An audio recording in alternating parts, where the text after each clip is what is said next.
Alright, so we got this new project now, and we're doing one more small engine. Well, we might get to another one after this, but this is one small engine repair we're gonna look at here. We picked up this sucker right here. This is the EXL8000 8,000 watt generator with a 13,500 starting watt. I guess that means peak wattage. This is basically a I don't know. Basically a Generac. It's a Generac where Briggs Stratton and Generac merged for a short while, somewhere around 05. We basically picked it up with all missing parts, pull rope and everything, but nevertheless the engine runs good, no smoke, and needs a little bit of carburetor work, but we tested some output on the back side of the generator. One thing, I did a lot of banging my head against YouTube and forums and stuff, and I can't find anything on forums and YouTube about generators, and there is some forums out there that sort of want you to be a member and don't want to give you any real technical information. They're kind of snobby about giving out information. Now there's some YouTube videos out there that give you information on these generators, at least the 800 watt, 8,000 watt, sorry, but they put in a lot of technical jargon. There's some good videos out there, but you know, they're all technical. They're way too technical for the average person, you know, who just wants to figure out, hey, everybody asks the same simple question. What the fuck are these wires that come out of the generator for? Right here, the ones that come out of the main generator housing. Okay? Because this is how we got this whatever, yeah, whatever you want to call it, special. Okay? Now, we paid for this. It's legitimate, but we just, you know, got a nice bill of sale on it, but we got some voltage off some, and others we didn't. So we banged our head against the wall trying to figure out what goes to what on these wires. Now, it took me a while to find through backyard forums and old forums and new forums and a lot of technical jargon that's way too over the top. In a simple fashion, I mean in a simple form, it works like this. And I think all the other generators are pretty much the same. You have basically a right phase and a left phase of electricity. So you have a right phase and a left phase, roughly. That a phase means 124 volts and 124 volts. You put them together, you make 240. However, the issue is you don't have one ground like you would, or one neutral like you would. So you have two separate neutrals. So I'm going to call for this one, so far since I've tested this thing out and read it through countless forums and stuff, what do these wires go to? Well, one represents hot, the fatter of the two, and they're labeled by the numbers. So the wires are numbered. They don't tell you what the voltage is or anything, but they're coded with a number. So this is like number... Gray, number 44. Yeah, number 44 and all that. So in a schematic, I found an old schematic on this, and I was skeptical because the way that the farmer owner had this thing wired up was not correct. So, and he didn't even have GFCIs in here, so we're going to replace them with regular household GFCIs. We're going to use black. And I don't care if they're outdoor or not. But anyway, this is how I'm going to say it works. You want to know what these wires go to? Well, it's like this. They go to, instead of getting into the brushes and all that in here, and the regulator, the voltage regulator, this thing's a giant car alternator, okay? It just generates 240 volts, okay? And 124 and 124 side. All based on how the governor, the speed of the engine is supposed to be at like 3,600 RPMs. And then this generator is supposed to have some of them have an adjustment screw on the voltage regulator, which is just really a rheostat switch, like a diode, which is like you stick your screwdriver in it and you can make slight adjustments, and it's very delicate. But anyway, let me explain what these wires are real quick, since I took the long way around. Let's just say this: hot, neutral, neutral, hot. So let's just say, it's funny color code. I know it threw me for a loop. It's like, okay, blue and gray are your hots, and it's either black mates with gray or black mates with blue, and red mates with the opposite color. So these would be your neutrals, the smaller of the two in size, and then the two fatter ones would be your hot. And then of course this green / yellow wire would be your ground. Now the ground is only to the ground of the outside of the alternator, the giant alternator. So that's what I've found with testing this thing so far. So later we'll make a video about how to wire all this shit up and put some GFCIs and get this thing working, and then regulate the voltage and get the carburetor running right. Alright, so I was fortunate enough to find a wiring diagram online. It's just, I don't know, I found it inside of an old forum and I can't find it again. We kind of saved it, we downloaded it, and the link is gone, so I wish I could put a link in the description if anybody ever runs across one of these generators. It's a 800 watt portable generator, so I mean, maybe try to Google a schematic on that. But anyway, we have it coming from the motor here. I mean, from the generator itself, which is the alternator, and that's what they would call it, which looks like a plug, a 6-prong plug that plugs into the 6-prong plug here, which is a continuation that goes to the control panel here. Control panel is this big doodad, right? So we got the control panel. These are the GFCIs. 2 of them. They go here, and then your 240 outlet right here for your big 30 amp connection, and that looks like your timer, Up which I have somewhere. It's right here. Right? Got it? Yeah. Okay, so we got this timer, hour meter, goes in there, and then we got the circuit breakers. 2 of them. Right, and then we got the big one. And then the big switched circuit breaker off and on. Here. That would be here. So we're going to try to wire it up exactly the way they had it, except we're going to bypass these plugs.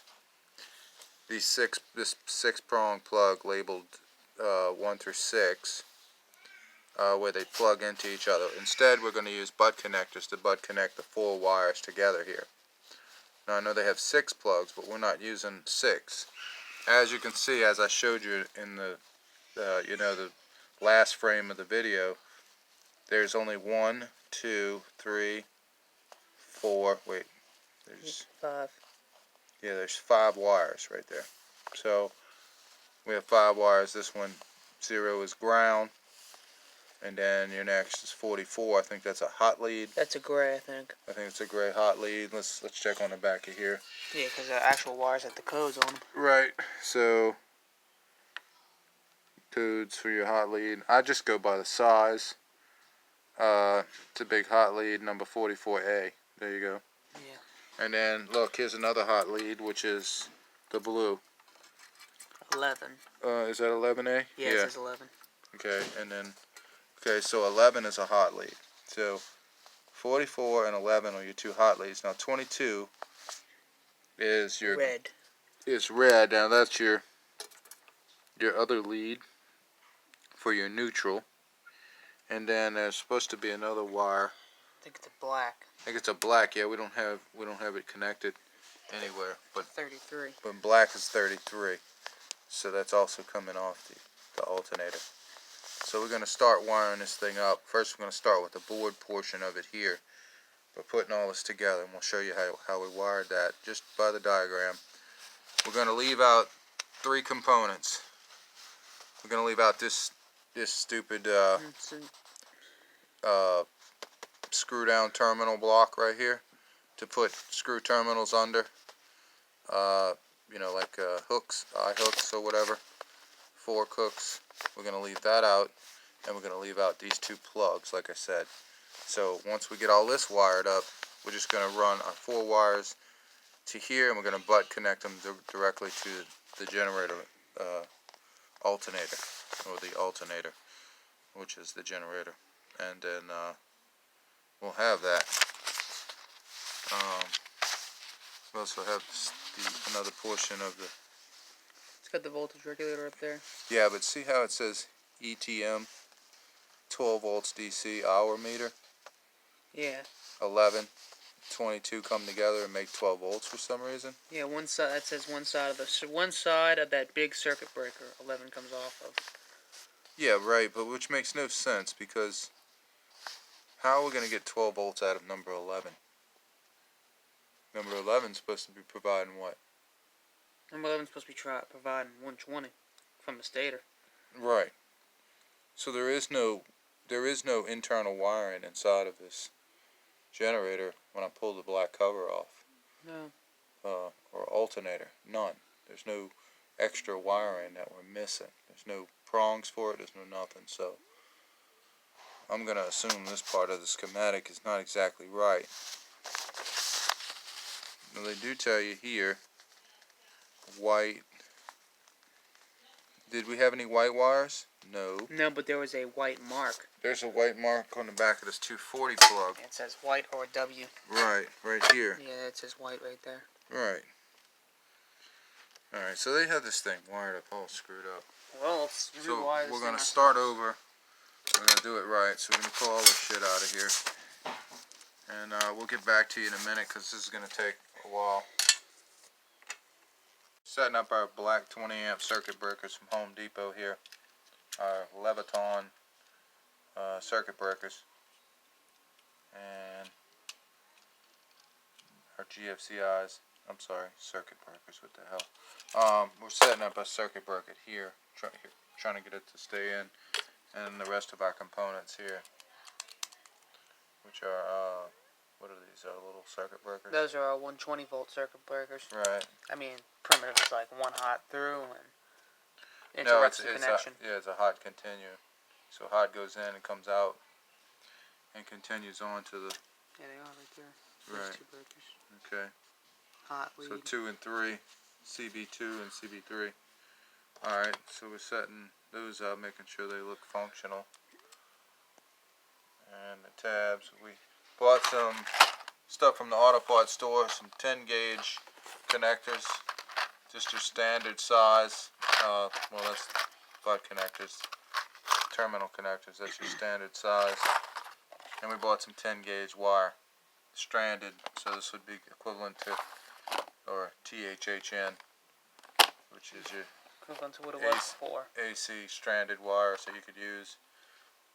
This copper THHN should be able to handle current from this, and these connectors should be able to handle AC, even though it says 30 max, and only handles what, 60 volts DC voltage, but it should be able to handle 240 and all that, 110, 124.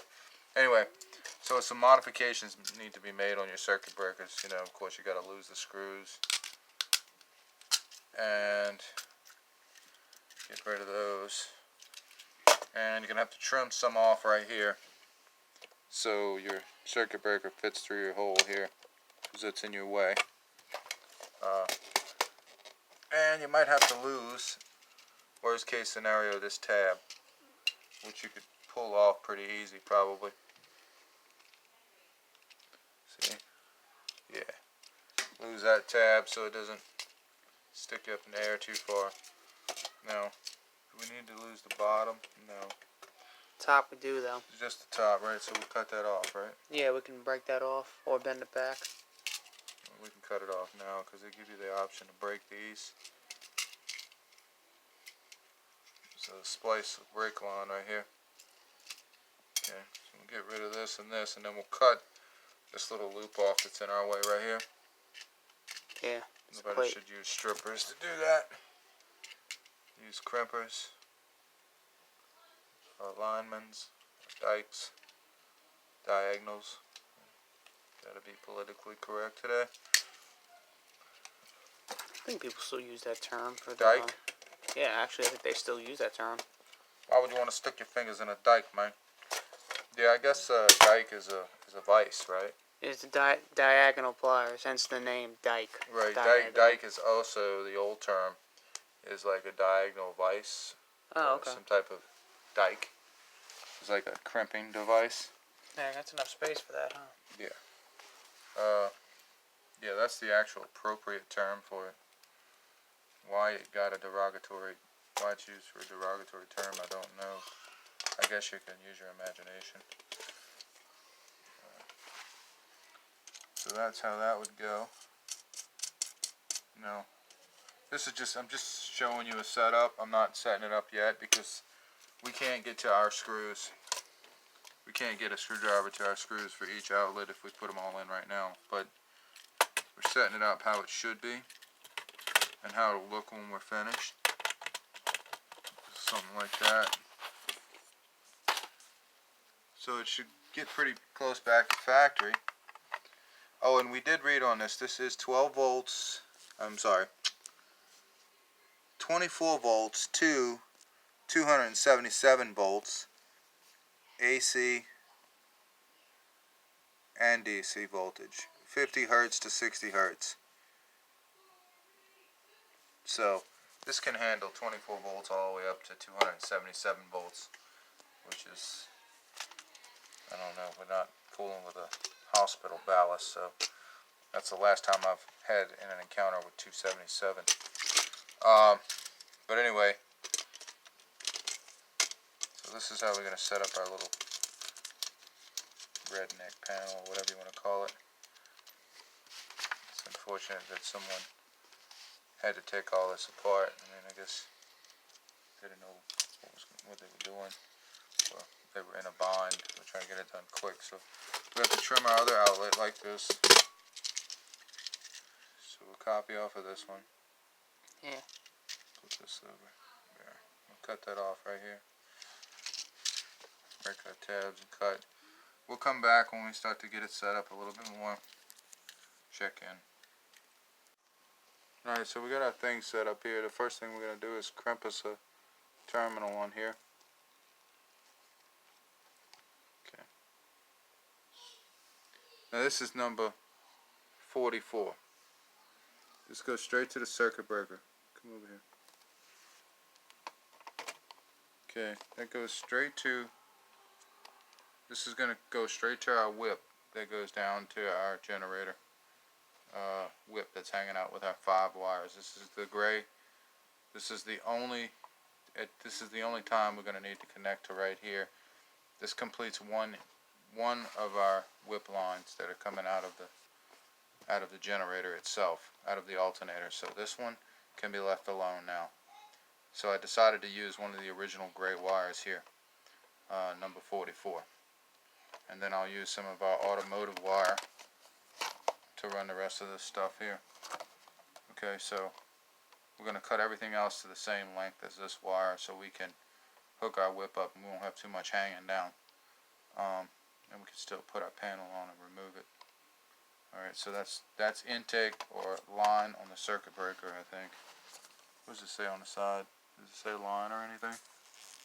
Just the brand name. It's upside down. Okay, line is right here. Yeah, I can't focus on it, but it does say line right here. Right. Okay. So why does it say line on that side? Not sure. Do you think it matters? Yeah, I'm sure it matters. This is a circuit breaker. You wouldn't want to hook it up backwards. Let's see if we have any numbers on here. 3, 4, and such. It does say line. And there was a schematic on here, but it's all worn off. It was on this side, and I can't make it out. Maybe that's just a part number. That is. Okay. But it is set up the right way. You got on, down, and off, up, which is weird, but that's the way it's written, and that's the way the wording writes out correctly. So, we'll try it that way, see what happens. Worst case scenario, we'll just take them, switch them. Yeah, right. Be a pain in the butt once we cut We'll leave a little slack. So our next hot line is number 11, the blue. Well, I'm not going to go from there. I'm going to try to eliminate the shortest runs that go to dead ends. Okay, so there's a dead end from 22 from the negative on the meter, which would be right here, to 22 here. To where all the neutrals combine together. Well, not, is that where all the neutrals come out? Yeah, because look, it's 32 and 22, which are neutrals from the stator, alternator. Right, that you see, let's just take it one stage at a time. Okay. And then 0 is a ground, of course. Yeah, but 0 is a ground from the base. So, okay, so I see. So black ties into red 22, right? Yeah, a whole bunch of times. Well, yeah, but initially it ties in right here first. Yes. Coming from its generator, the alternator. Right. Okay. But then black is used no more. That's right. It's eliminated right there. We have a black end coming out of the whip. So it doesn't tie in a bunch of times, just once, right here. Yeah. From there, 22 takes over. That's why there are all these 22s that come out, right? Yeah, they go to different neutrals on different applications, including the timer right here. Right. Okay. So that's why they're using this terminal block here, this six screw terminal block, or this three terminal block, hold down block. They're using that because they want to tie all these grounds in together. But they have a 33 right here tying into a 22, which is odd. I don't know, I'm not going to argue with it. Jumps up to here, it ties into number 2. So that's actually a hot, isn't it? No, that's a neutral. Yeah, you're right, because it says white on here, look. And white is a neutral. And they said X and Y. With hot leads. With hot leads. And G is not used on the 240 prong. Right? Right. Okay, so G's not used, X is hot, Y is hot, white is neutral. Gotcha. So it's a 3-prong outlet, even though it's 4 prongs. Alright. Alright, we'll get back to you guys in a little while. Okay, so I managed to get two 44 blues. I'm calling this my 44. I mean my 22. No, 11. My 11 blue. Yeah. Sorry. So this is my neutral. No, it's our positive, I think, right? 11. Is it 11 our positive? Yeah, 11's our positive. Yeah, I'm sorry. 11's our positive. So I managed to get our positive number 10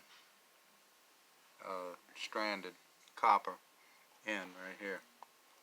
So I got him in, and I managed to splice him and put him in under the same terminal and run him to the meter. Just like they say.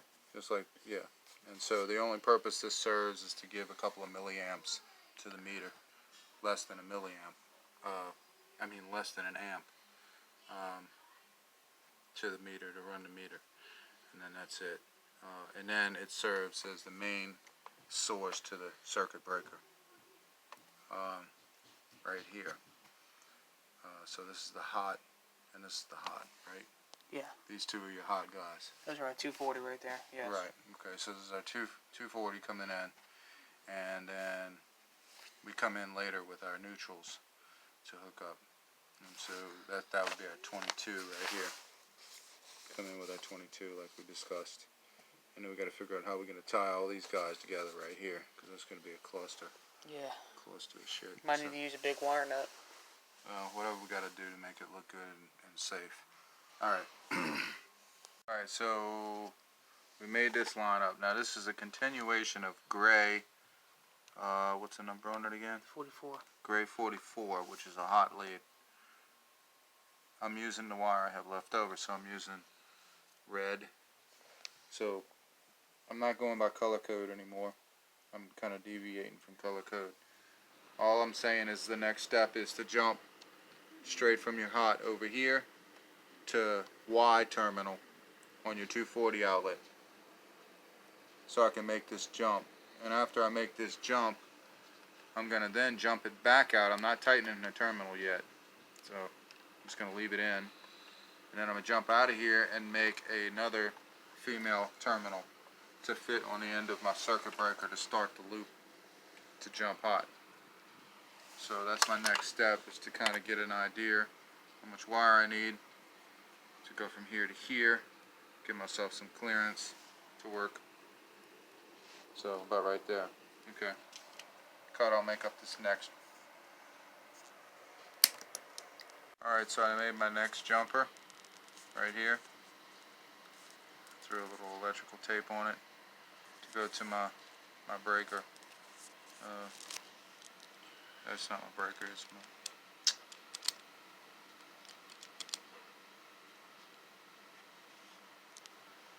Okay. I looked for any numbers on here, as it says on the schematic. There are no 1 and 2s labeled. So, I guess the best I can do is say that the lower end of the terminal fits toward the bottom of the panel. So if it were sticking through like this, this would be the lower end of the terminal, so this would be number 2. Now, also it's important to note that I've compared these two 15 amp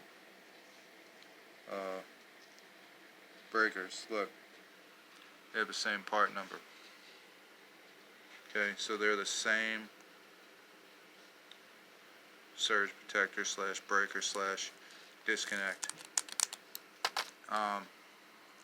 So I'm going to put that one down like that and assume that this guy goes here, just like this. Get all my wires in line.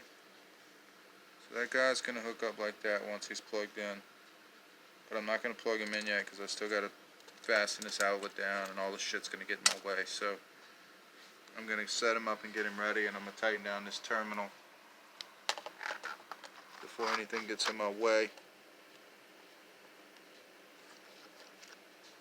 Try to use the same size wire in each one of these when you're using 2, because you want this to tighten up evenly. Alright, that's good and tight. Good. Okay, so we're hooked up here. So this is still our gray. Gray runs in, gray comes over, gray jumps to Y on the plug, then gray jumps over and goes to catch another circuit breaker for your 110 outlets or your 124 VAC outlets, your GFIs. So that's going to go to here like that when I get it plugged in, and then from there it's going to jump out of here and come over to here and go to your hot lead, wherever your hot lead is. Let's see. Let me see where my hot lead is on here, where it winds up. My hot lead ends up small side. Hot lead right here. Okay, that's convenient. Well, it says hot anyway. So it's convenient. So it's going to jump just like the schematic says, except going way down here, it's going to jump to here. To line. To line, not load. Remember, never hook to load, because load is to power other outlets off of one GFCI to have them all protected. Line is main power. Right, line is line going in. So, we're not drawing a load from this to hook up any more non-GFCI outlets. So, this is the way we're going to hook this up, hot, over. And then, yeah, that's going to be the end of gray for this section. And then we'll proceed from there. So, we'll start getting that wired up. And then, yeah, okay. We got our first outlet wired here. Now, it's not wired in completely, but like I said, our reds over here are serving as our gray, hot lead. So it's jumping over, running to Y, hot, and then jumping back over to the circuit breaker. the push button circuit breaker, and then it's going to be hooked like this, and then it's going to go in there, it's going to come down, it goes into the hot, and then a neutral right here comes out, and I'm going to bring it up here to a central junction right here. I'm going to tie it in right here at a central junction. So it looks like what winds up happening is from the alternator itself, black, which is the neutral, and black, red, and yellow, I think. yeah, black, red, and yellow all get tied together in a central junction. They would do it normally through this screw terminal block, but we're going to tie it in through a giant big junction right here. Ground right here too. Yeah, Going the same way. we're going to use like a kearney or something and tape it up and tie it in right here for those 3 wires to tie together. Now one's going to serve as the GFCI and so on and so forth. Now what I don't get is there's no GFCI terminal claimed to be hooked up right here. No ground. Right. So that's kind of odd.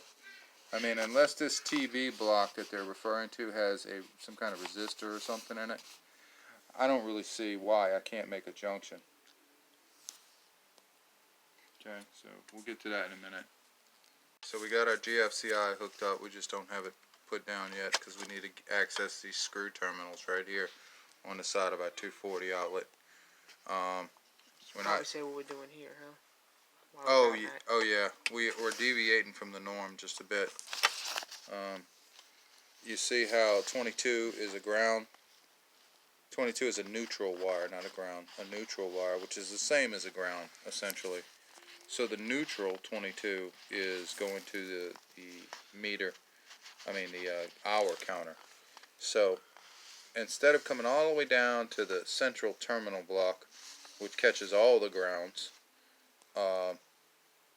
we are going to deviate and jump straight over and across and around over to neutral on our GFCI. Neutral on our GFCI, which still makes its way down to the which still makes its way down to the block one way or another. It makes it here or here, which is fine. Yeah, that's fine. So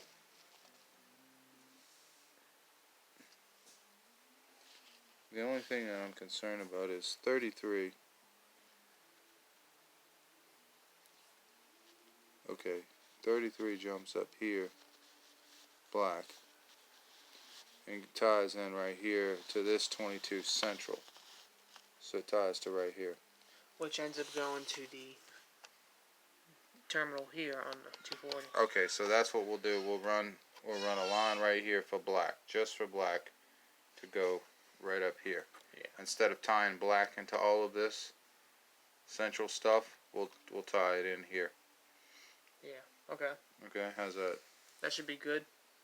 Yeah. Okay, but in the meantime, this deviation from the norm that we did right here, this line that we put in here, is sufficient because it's essentially going to go to the same place. It's coming off 22 and catching 22 from here, and so it's going to catch 22 one way or another. So we're going to catch it from there.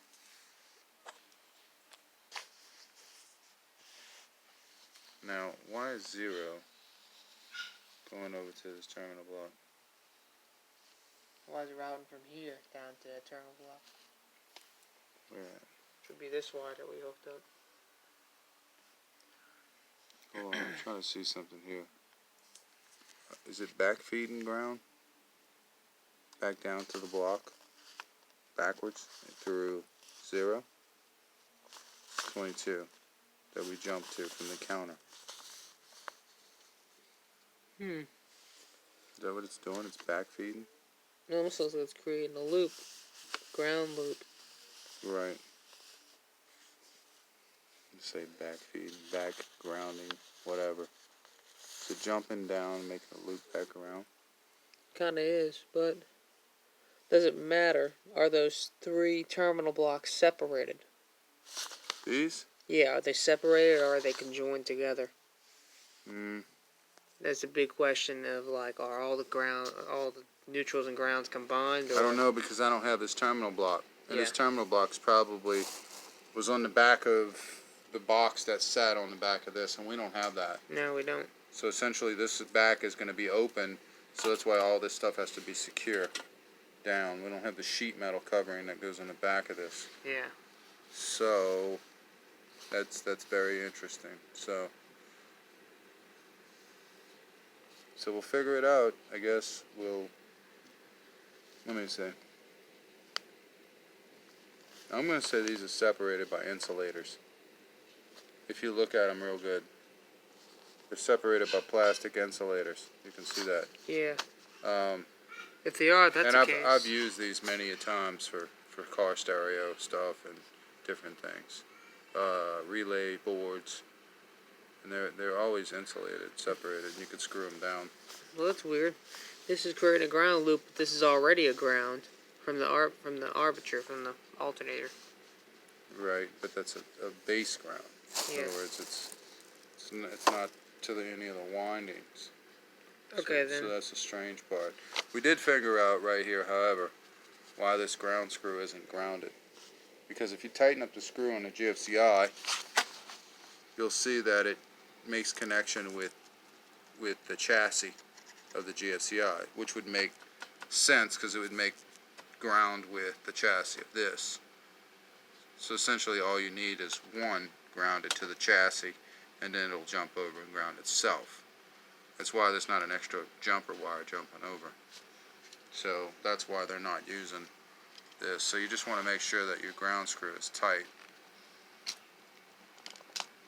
There. I'm going to let you guys know why they're showing this terminal block separating things. We'll just hook it up like that. Okay. The only thing we deviated was the fact that we're using a neutral right here on the timer to this. To that neutral. That's the only thing that we did different. But we're still following the same course plan. These 2 wires here that I have in my hand. Yeah. They're both go into a neutral ground on that terminal block screw number 3. Right. So this is still correct. No, the bad news is if it's 2 separate, if it's 2 separate neutrals and they remain 2 separate neutrals, then the counter won't pick up because it'll be reading a neutral from the right side and the hot from the left side. Yeah. If we have it jumped over to this side, GFI. So, worst case scenario, we'll have to. So we would find have our way to. back there. We'd have to jump it over to this side, this 22, because this 22. That one goes to the 240 right here, but then goes back to the center screw terminal where the black ends up. Okay, maybe not then. All right, I'll take that back. So it just needs to go to straight 22 then. So that doesn't make any sense to me. Nevertheless, let's keep wiring this thing up. Yeah, but We got this correct at least right here. right, but why in the hell would the only 22 red go to a counter? Because it comes from the from a stator. Yeah, it's coming straight from the stator, but why would that be such a big wire if it's not going to be used for anything? If black essentially is going to be used for everything. That doesn't make any damn sense to me either. I wonder if that's one solid board. You think maybe we should... You know what? There's another schematic right here. A more fine drawing of it. Here's the thing. They say TB3. That means terminal block screw 3. That's what that circle means right there. Yeah, I got you. But do you see where they centrally tie in? There's a central junction. First of all, that's What? That's a voltage regulator. We don't need to worry about that. But no. But this is as it's coming out to the plugs. Terminal block screw 1 takes the neutral 22 from the voltage regulator, ties it in with the main 22. 22 from the our meter ties in here. 22 from the neutral on the GFCI ties in here, and neutral from the other GFCI also ties in to this one wire that eventually ties into the outlet, the 240 outlet. Okay, so show me where 33 and 22 meet up. 33 is black, right? Right there. Okay, so 33 comes down. 33 is coming from the other side Okay, of the so here's coil. your central junction right there. Okay, yeah. And is that your zero? I mean, that's your ground wire right there? This is neutral from voltage regulator. Yeah, but this is inside. You don't worry about this section inside the voltage regulator. These are still the wires coming out. So this, what does that double arrow mean? I think that's a connector. Okay, right. So the connectors are in there. So we're only working from the connectors down, because the connectors are connected inside the black cover. Okay? So as far as I'm concerned, they all tie in. They all tie in right here at a central location. So then they're not separate. Alright. That's what I don't know. Let's keep going. That's the only way it makes sense. There's no other way to do it. There's no way it's going to take a neutral off of the housing like that. That's a ground. Alright, so then let's put our nuts on for the, well, not yet. Let's get these two wires ready first. Our other hot lead, which is right here. Alright, I'll just look this and our up. two neutrals. I'll hook this up and keep this ready. Now, cut the video for now. So here we go with Line number 11 from the big circuit breaker. yeah, well, bring it over here. Alright. Alright, so we got our terminals made up real quick. We're gonna jump from here.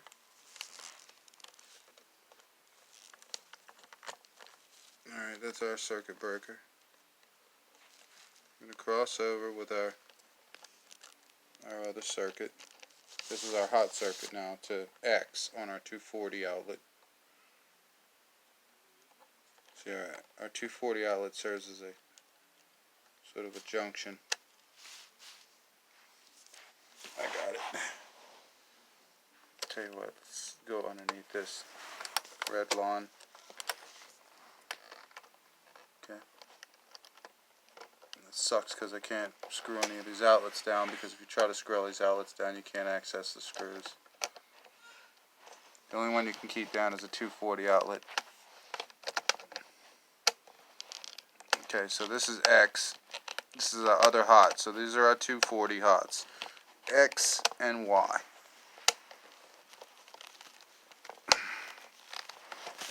Alright, now that wire shall serve, let's put this on the down position like that, shall serve as the jumper to jump into this circuit breaker here.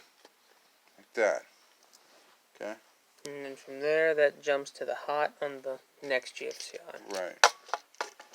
That would jump over to this side, which would be the hot. Right here.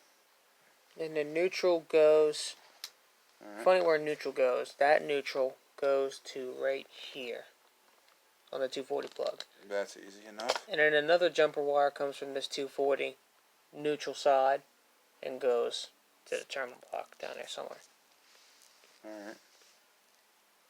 I'm sure people quit watching this shit by now, because this is nerve-wracking to watch other people fool around with their stock generators. I completely understand if you turn the video off already. Alright, so this is our hot, right? Yes.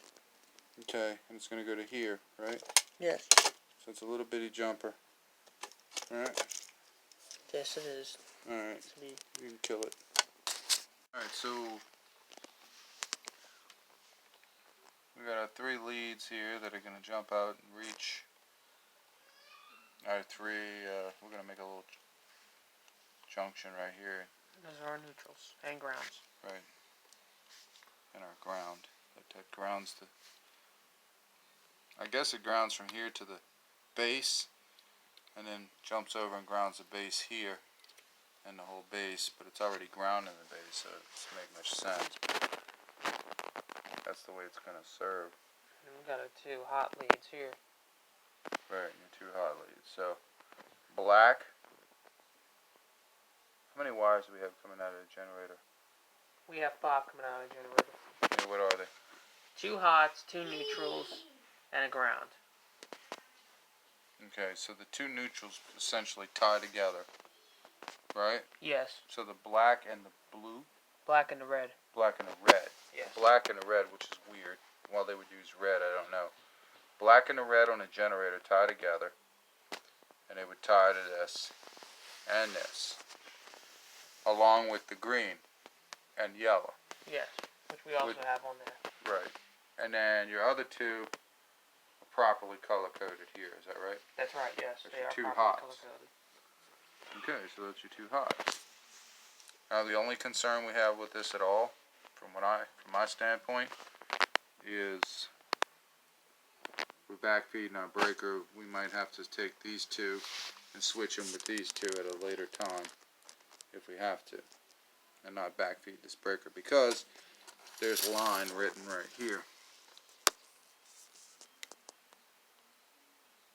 Got it. And if line is correct, then that means that line would come in right here. This is where power source would come in, right? Right, that means power source would come from here, not the other way around. Right. And that's the only concern I have. I mean, we can eliminate that problem by switching them right now if you want to follow line.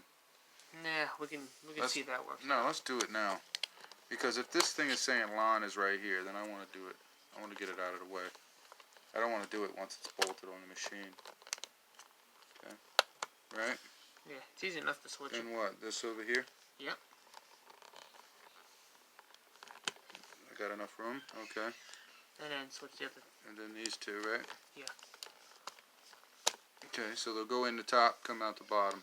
Go that way, right? Yeah. Okay, let's get this under here. Let me tape that one up. I'm taping up most of my hots up. Okay.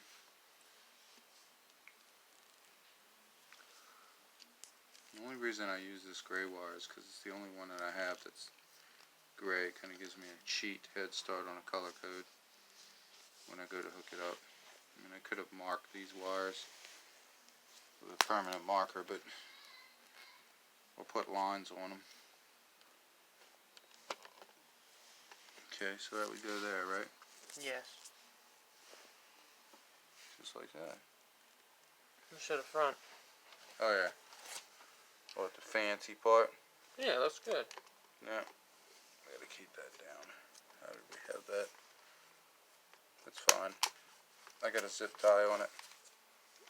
Someone, I guess in the past, had broke one of the plastic clips, or it vibrated loose from running so long. I guess So when I we got turn the voltmeter on, not the voltmeter, the hour meter, we'll see how long it's been running. If it holds memory. I don't like know that. if it stores memory. It may. I mean, how would you reset that stuff? So everybody understands how this is actually operated. You can see that everything in black is... Huh? It's good. Okay, everything red is neutral, which is weird, and everything in blue is hot. Except for the hot coming in right here, this one hot wire jumper I got. Yeah, and then this one up, this one going over here. Yeah, that's hot too. That's the only exception. Yeah, those 2 are the exceptions. So it's in, hot, hot. I guess it was more complicated. It looked more complicated than it was. It's really not. This is probably the simplest way to wire a generator panel. It's the first time I've ever done one. A generator panel. We've done all kinds of... We've wired gas pumps. I mean, that sounds frightening while I'm sitting here trying to do this simple thing. But, you know, I was in the job day in and day out. I didn't have to screw around with guesswork. Okay. We'll come back to video when we're installing it testing it Yeah, out. we'll see if we get the shit shocked out of it. So if the generator just blows up clean off the porch, or we'll see what happens. We'll see if it catches on fire. If it does, it'll make a good YouTube video. Then I guess we'll just shoot it. YouTube fail. Right. We got our battery charging to start our generator. And we got our panel we made the other night. That's our GFCI rig. It's not really a rig. Is that right? Now, like I said, we're going to take our neutrals and our ground, which is our ground, which is this wire here, yellow and green. And then we're going to take our other two neutrals and we're going to hook them up. Right. So,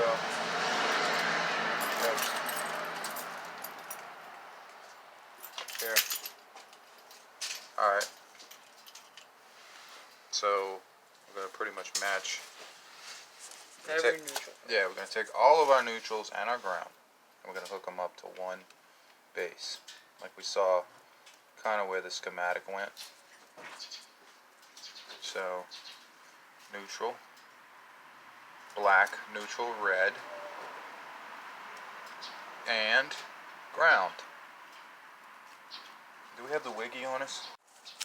Alright, so we're hooking all our neutrals up and all of our ground, just one ground really, and all of our neutrals on a central wire nut here. And this is only temporary to see if everything's going to turn out right. Let's pull on each one of our wires, make sure it's attached. And that neutral's attached, so we're all attached there. Now we're either going to have this is our hot. Remember blue was our hot? There's one leg. That's one leg of hot. Now we're either going to have a catastrophic failure, we're going to have a regulator blow up inside the generator, or we're going to electrify the entire outside of the generator and shock the shit out of ourselves, which I don't think is going to happen. But you never know.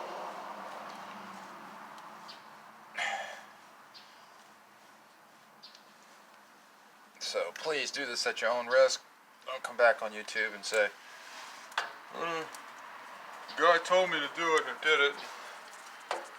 And I'm in the ER now because I'm having heart arrhythmias. Strictly gotta do it at your own risk. Right. So I gotta self-tap this shit in there because I don't know where the original screws came with this thing on. This is temporary, so I'm just gonna put 2 screws in it.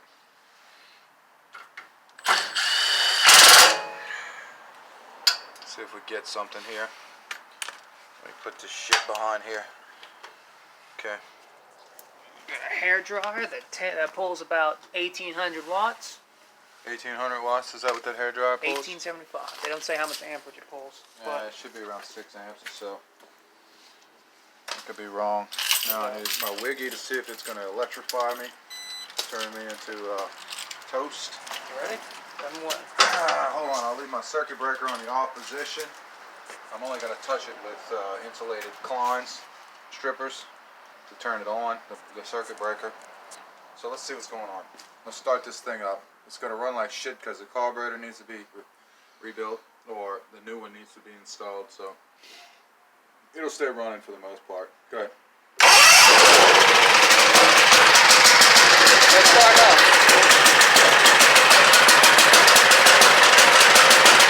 You want to choke? No, gone.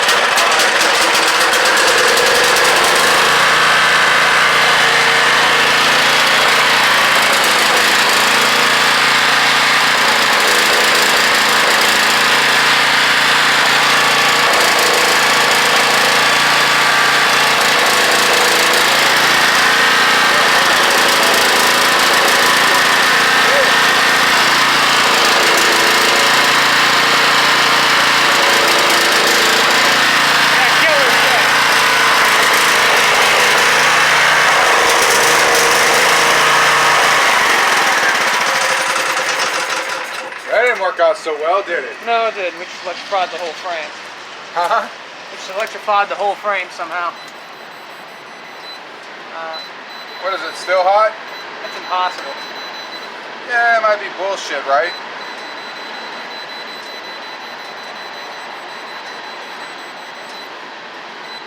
Check the bars of it.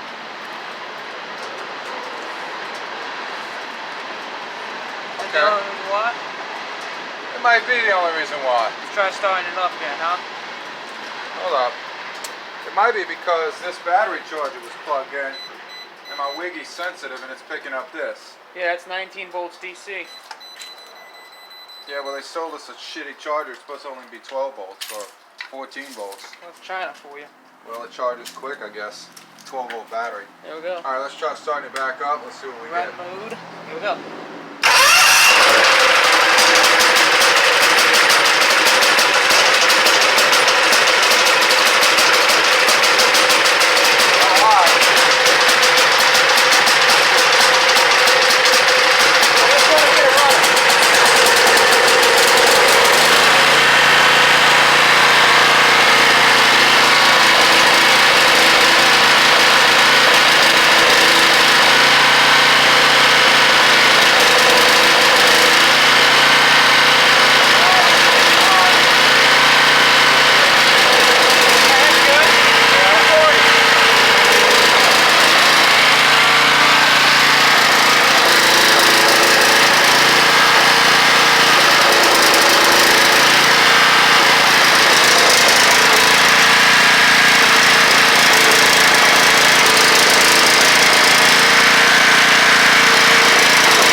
That draws a shitload of amps.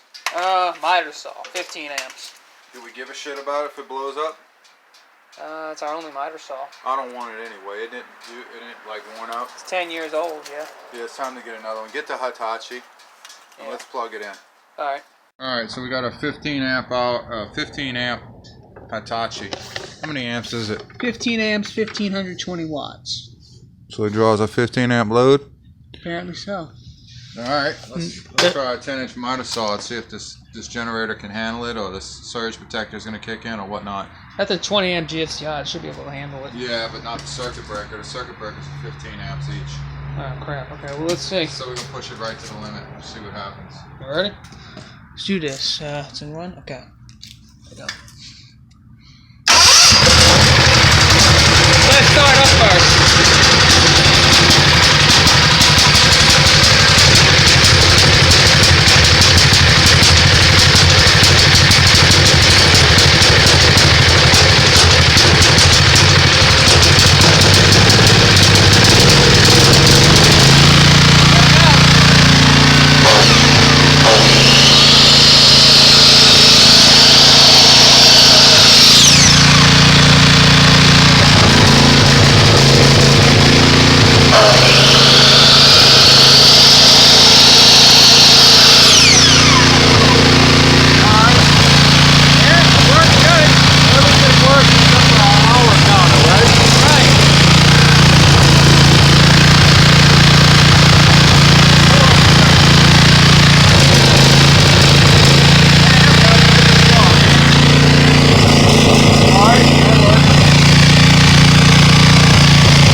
piece of oak with a miter saw.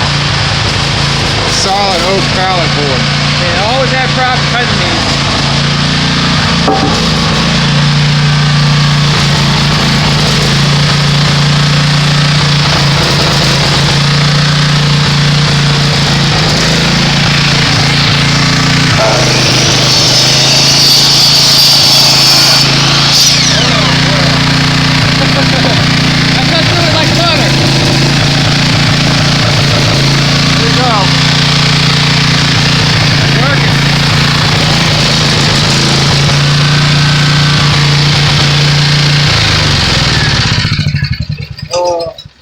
We need to rig a kill switch up on this thing because I'm tired of choking it to kill it. Makes me wonder how it originally was supposed to kill. I don't know, we'll figure it out. But so far we got power now. So now everybody knows where those mystery 5 wires go that come from the alternator motor, right? Yeah. So you got 2 hots and everything else is neutral and ground. And they all combine together to make one happy couple. Right. We just need to figure out how much voltage is actually coming out of those outlets. Right, so we'll leave this panel like this, and there's nothing else. You can stick your hand behind here and turn it into a potato chip. Just kidding. We'll construct some kind of sheet metal panel to go over that, and then we'll get a battery tray for that battery and stick it underneath the gas tank, and everything should work out. Okay, you might even add a cheap automotive fan on the backside that takes DC voltage to blow it cool, or blow everything either one way or the other to cool this generator. Yeah. So it can run long term if necessary. We can wire an inverter, small AC to DC inverter on it. We could do that, but yeah, I guess we could do that. I mean, I don't think this one has an internal charging system. Yeah, I don't know if it does either because that battery kept killing itself every time we started it. Maybe, I don't even think it's charging while it's running. Same here because... You know what, we got to disconnect it, put a meter on it and see if it's actually charging the battery while it's running. Yeah. But if it doesn't, we can hook up a DC fan and we'll have an inverter. A small fluorescent bulb inverter. It's not an inverter, it's an inverter turns DC to AC. Converter? Yeah, whatever. I don't know, something like that. Yeah, like a computer converter that computes down to DC from AC voltage, like we have for our home stereo systems all throughout the house. We'll convert it down and put marine, like we put marine radios in. Yeah. We'll have something that you know throws out a couple of amps DC. 5 or 10 amps. No, lower than that, probably like 3 or 4 amps, and have a small DC fan motor blowing this way to cool everything off. This would be a good job site. Be a good job site generator, or just a home junker, you know, to hook up to a panel in an emergency power outage, because I think we could power through the 240 outlet just about anything we need. Probably could power a small AC unit. I mean a central air unit. A small central air unit, like a 2-ton central air unit out of this. So what we need to do is put a voltage tester in the plug outlet so we can adjust under a load how much voltage is coming out. We don't want to go in more than 130. Let's just say more than 130 and below 110. 110. So between 130 and 110, if it doesn't surge too much between those two, and it stays around 60 hertz, we're good. Yeah. That means we drop an awful load on it and see what happens. And if it doesn't drop too far below that, then we're good. One thing I'd say is if you're having a generator that's running like this, don't put any electronics on it.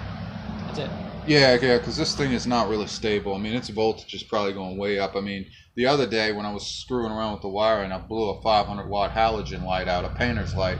I just blew the bulb right out of it because I revved up the governor a little bit. So we definitely maybe seek out an external voltage regulator for in-house items. Or surge protectors. Surge protectors, as one of the other people on YouTube was saying, the wave for these things are kind of off the chart, high and low, and that's what causes electronic failure for circuit boards and shit like that, like appliances, like a new smart fridge, and all that crap. All that stuff will probably blow up when this thing surges. So, and who wants to go trip a surge protector each time and turn it back on? Yeah. When you could get some kind of external voltage regulator that has some serious, Has control and enough right. to stop it from going up and down. Right. Something that can control 240 volts with a good surge protector in it. So we need that if we're going to hook this up to a house or a small shack or a shed or whatever.